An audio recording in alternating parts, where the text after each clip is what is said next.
जब arch Duke Franz Ferdinand तो शायद इन्हें सोचा होगा कि ये एक छोटी सी घटना पूरी दुनिया को आग में झोंक देगी। लेकिन यही तो है इतिहास की खासियत। सन 1914 की गर्मियों में जब आर्च ड्यूक फ्रांस फर्डिनेंड की हत्या हुई, तो शायद ही किसी ने सोचा होगा कि ये एक छोटी सी घटना पूरी दुनिया को आग में झोंक देगी। लेकिन यही तो है इतिहास की खासियत। एक गोली, एक फैसला, और सब कुछ बदल जाता है। आज हम बात करेंगे उस युद्ध की जिसने ना सिर्फ नक्शे बदले, बल्कि इंसानियत की सोच भी हमेशा के लिए बदल दी। पहला विश्व युद्ध सिर्फ एक लड़ाई नहीं था, ये एक ऐसा तूफान था जिसने पुराने जमाने को खत्म करके नए युग की शुरुआत की। जब ऑस्ट्रिया हंगरी ने सर्बिया पर युद्ध की घोषणा की, तो यूरोप के राजनीतिक गठबंधन एक के बाद एक गिरते गए, जैसे ताश के पत्तों का घर। ट्रिपल अलायंस और ट्रिपल ऑनतोंते के बीच जो तनाव सालों से बन रहा था, वो अचानक फट पड़ा। जर्मनी का श्लीफन प्लान था कि पहले फ्रांस को जल्दी हरा दे, फिर रशिया की तरफ मोड़े। लेकिन बेल्जियम के रास्ते से जाना पड़ा, और यहीं से ब्रिटेन भी युद्ध में कूद पड़ा। सितंबर 1914 में फर्स्ट बैटल ऑफ मान में जब जर्मन एडवांस रुक गया, तो सबको पता चल गया कि ये कोई छोटी लड़ाई नहीं होने वाली है। वेस्टर्न फ्रंट पर ट्रेंच वॉरफेयर शुरू हो गया, एक ऐसी स्थिति जहां हजारों मील लंबी खाइयों में सैनिक महीनों तक एक दूसरे के सामने बैठे रहते थे।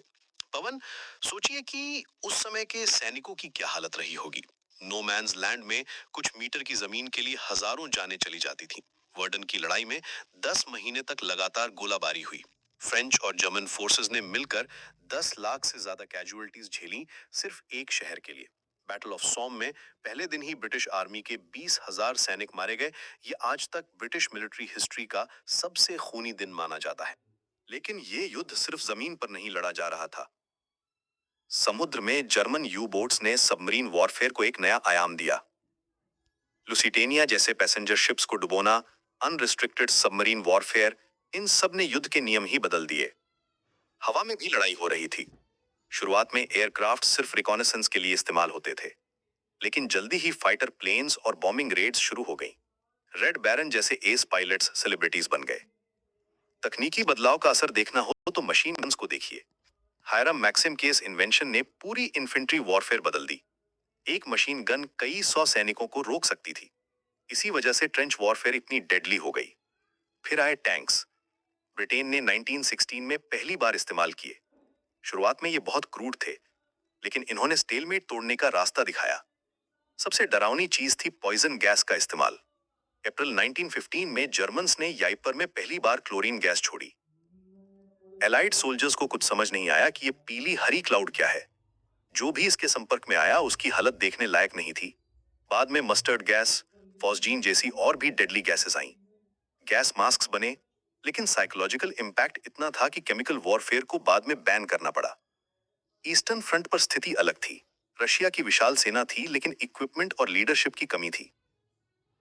ब्रुसिलोव ऑफेंसिव जैसी कुछ सफलताएं मिली, लेकिन ओवरऑल सिचुएशन बहुत खराब था। रशियन रेवोल्यूशन ने सब कुछ बदल दिया।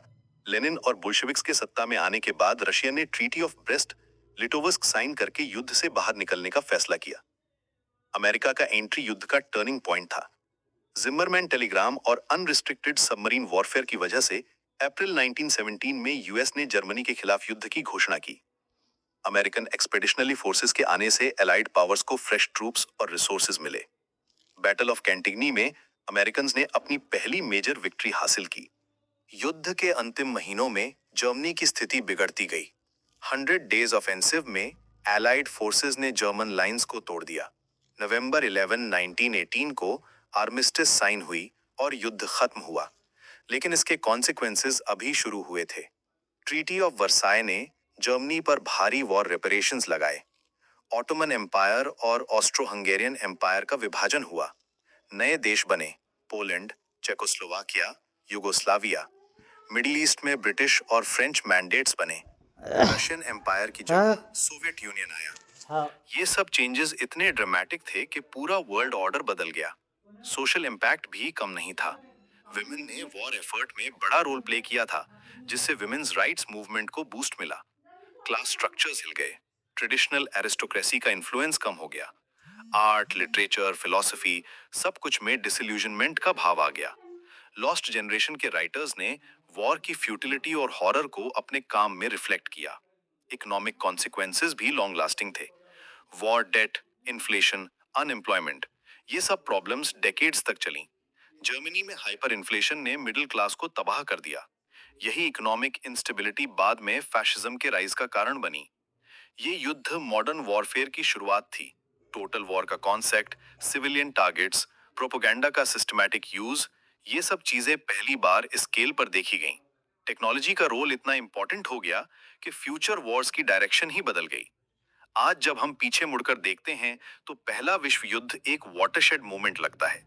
ये सिर्फ एक युद्ध नहीं था, ये पुराने वर्ल्ड ऑर्डर का अंत और मॉडर्न वर्ल्ड की शुरुआत थी।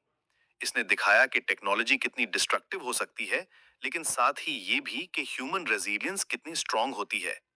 इस युद्ध के लेसन्स आज भी रेलेवेंट हैं, क्योंकि ये हमें याद दिलाते हैं कि पीस कितनी प्रेशियस है और वॉर के कॉन्सिक्वेंसेस कितने फार रीचिंग हो सकते हैं। आगरा की